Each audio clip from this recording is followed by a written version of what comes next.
This is Jill Pack with the Seasons of Joy podcast. This is episode number 165, Revisiting My Why, the start of it all. Are you a woman of faith who is struggling to navigate your current season of life?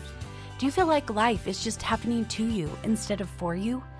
My name is Jill Pack, and I'm a certified faith-based life coach and a member of the Church of Jesus Christ of Latter-day Saints.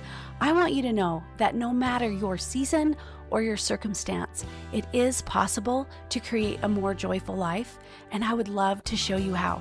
Are you ready? Let's go.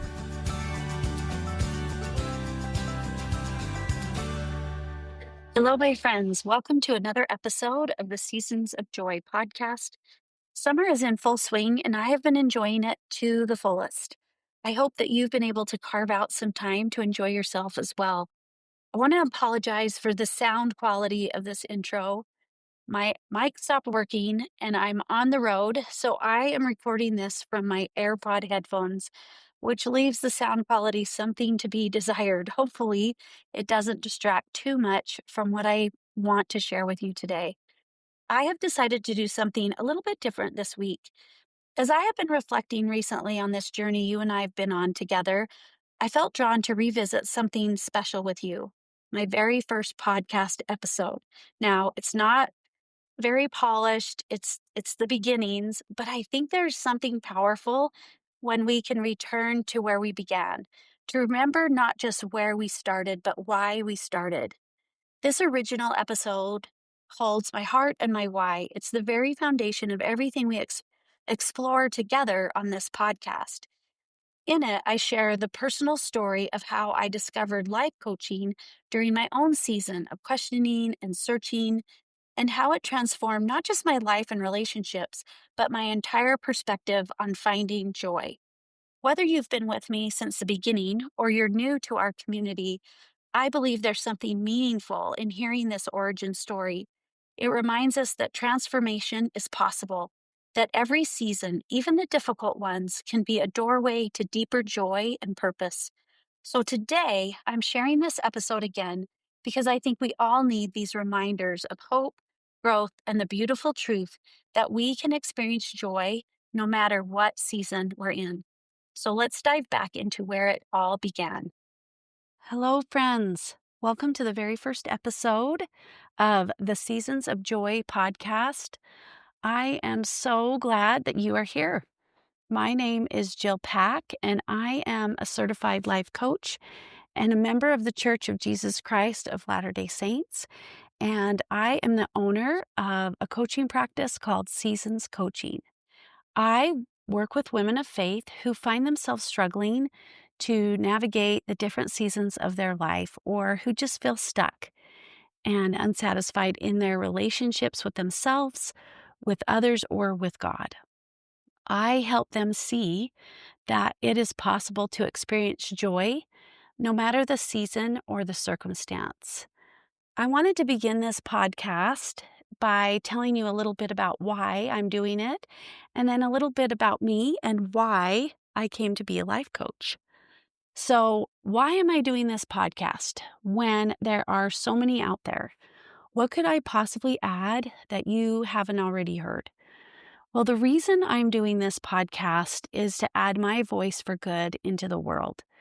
That's my purpose, to share the things that I've learned and I continue to learn that help me find more joy in my life and that might help you. I am married to my husband, Phil. We've been married for 30 years, over 30 years. We met at Utah State University, go Aggies, and we are in the mid-season of our life. We live in a small town in Cache Valley, Utah. We've raised all 5 of our children here. 3 of our children are married to wonderful spouses, and we have 2 adorable grandchildren. We are officially empty nesters, and I will tell you that it has been an adjustment for us, to say the least. A few years ago, I found myself questioning what my purpose was, and now that my children were all getting ready to leave home. 4 of them had moved out, and I had my youngest daughter getting ready to enter her senior year of high school.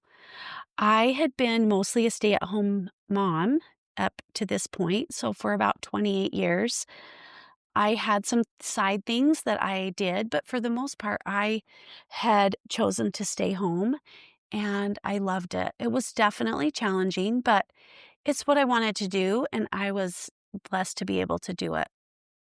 I am so grateful for the opportunity to do that and everything that I learned in that season of my life. My children are amazing and they taught me so much, and I love each one dearly. So there I found myself at a point in my life when no one needed me quite the same. All five of our children were paving their own way. They were discovering where they wanted their lives to go and what they wanted them to be. I didn't know if I really understood at this season of my life that this season would actually ever happen, right? I had been in the groove of mothering and nurturing for so long that I hadn't really considered things would be different, really. But there I was, wondering, now what? I also had had some relationships in my life at the time that felt strained, that felt hard, and they just didn't look like I thought they would, or I believed that they should look. So I was struggling. I felt stuck and lost. And you've all heard the phrase midlife crisis, right? We tell jokes about that all the time, but that's what it felt like. It felt like life was happening to me and I was just observing and I was not experiencing a lot of joy. About this same time, I started following a few life coaches. One in particular is Jody Moore. We're of the same faith, and everything she shared and continues to share with me resonated and resonates. I began applying the concepts she taught, and I began to see my life change. I began to view this season of my life not as a crisis. I'd actually heard another coach that I was following referred to it as an awakening, a midlife awakening. And the funny thing about this whole thing was my circumstances did not change. The people in my life did not change. The only thing that really changed for me was me. I changed, which was life changing. A little while later, I had an opportunity to attend an in person coaching workshop. And it was for 5 days where I would be able to dive deeper into the thought work, life coaching, these concepts that I had been implementing in my life. And I was just so curious to learn about these concepts and understand them better. So I decided to go. I went all by myself. I didn't know anyone. I signed up to have a roommate that I didn't know before.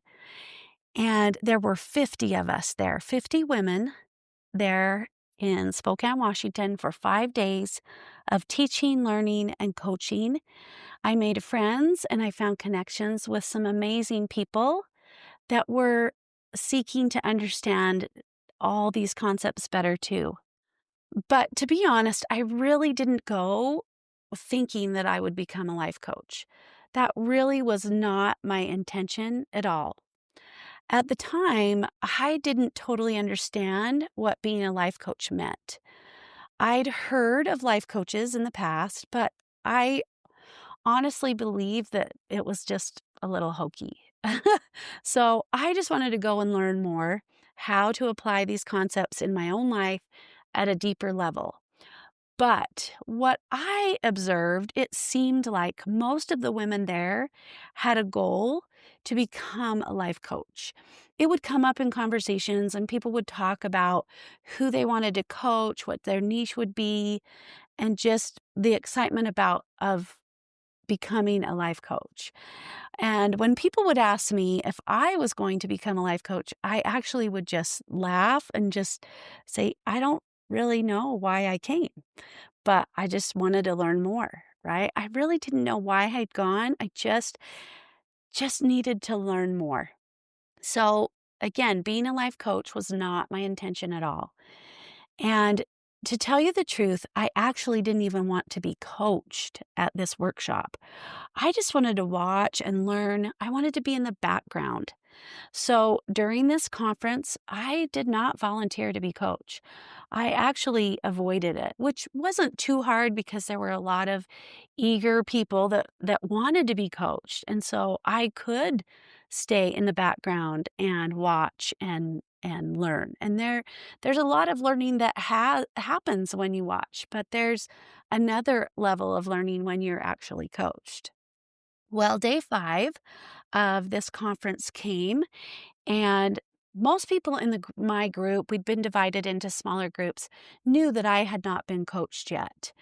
And when the coach asked if there was anyone that hadn't been coached yet, the whole room pointed at me. My stomach got tight and I just felt so anxious. I wanted to crawl under that table right then and there. But because of what I had been learning up to this point, I just let myself feel it without reacting to it. I I didn't run out of the room even though I wanted to. I just noticed myself and I noticed where that anxiety was in my body and what it felt like. And I relaxed into it. And then I reminded myself, and I can still picture myself sitting there having this conversation in my brain like, okay, Jill, like this is what this feels like in your body. And it's because of sentences in your brain. But everything's going to be just fine. This isn't going to hurt you. It's going to be okay. And it was. I was coached, and now I love to be coached, and I love to coach others. Well, fast forward a few months later, I was home and I was thinking about this experience of learning and just thought work and coaching. And I just kept thinking about it. And my love for this work just grew and grew. And my desire to share it with other people grew and grew. It just so happened at this time that registration for the life coach school would be opening up soon. And the coaches that I followed had all gone to the life coach school and been certified. And so I had it in the back of my mind, and it was opening up. And I just couldn't shake the desire that I had, that I wanted to go. So one day when I was just really thinking about it, I finally was honest with myself. I actually did want to become a life coach. I love this work and I wanted to share it with other people. And so that day, I remember telling myself, okay, Jill, if this is what you want to do, earn the money and then go for it. And I did. I was going to go all in. So, with that goal in mind, I went to work and I did it. I raised the money to attend the life coach school. And I became a certified life coach, and I have created my own coaching practice. And one of the first blogs I wrote as I started my coaching practice, which was over a year ago, I decided to look into the meaning of joy. And it was around Christmas time. And so we're thinking about joy. And the interesting thing that I discovered in my studies was that in Greek, there are 3 words that share the same root. Now, I don't speak Greek and I'm not sure how to pronounce them very well, but I'll do my best. And the root is zar. And the first word is zaro, which means rejoice, glad for grace. The second word is zaris, which means grace. And the third word is zara, which means joy. So all 3 of these words share a core meaning. So I'll repeat those meanings, right? Rejoice, glad for grace, grace, and joy. They all are tied together.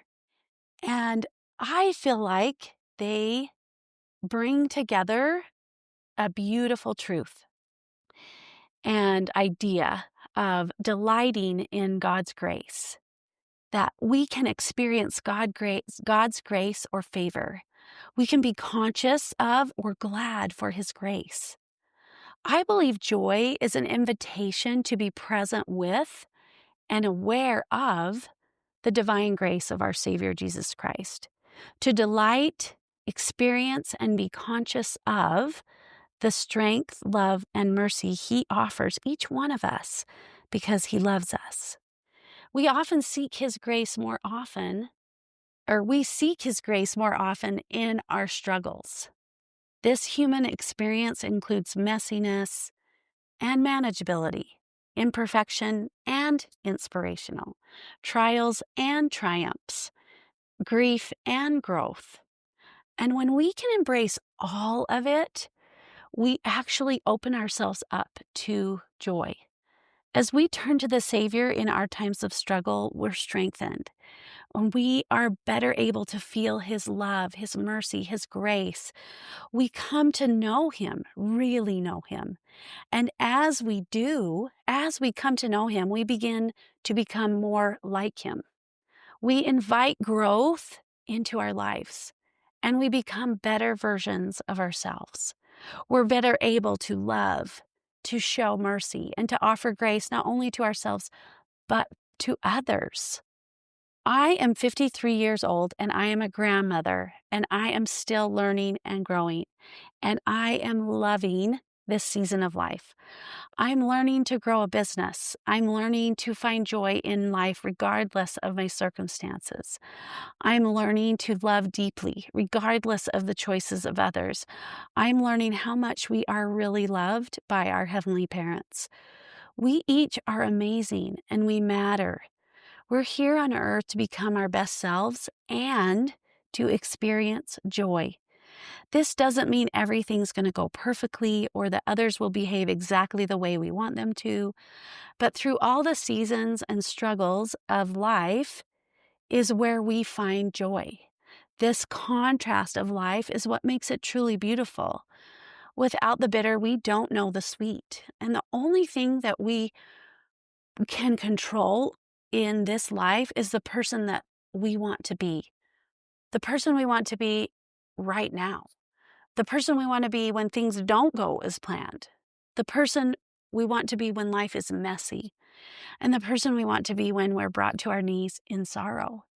My goal with this podcast is to share with you things I've learned and that I continue to learn that may help you find more joy in your seasons of life. Over the next few weeks, I want to share with you a principle I call the pause principle. It's a 3-part principle, and I'm going to cover each part a different week. And this principle has helped me find and create more joy in my life. And I'm excited to share it with you. I want to thank you for listening, and I wish you a joyful week. Thank you for tuning in to the Seasons of Joy podcast. I hope you enjoyed today's episode. And if you liked what you heard, don't forget to subscribe, leave a review, and share with your friends and family. If you want to learn more about me or how to work with me, just visit my website, www.seasons-coaching.com, and have a joyful week.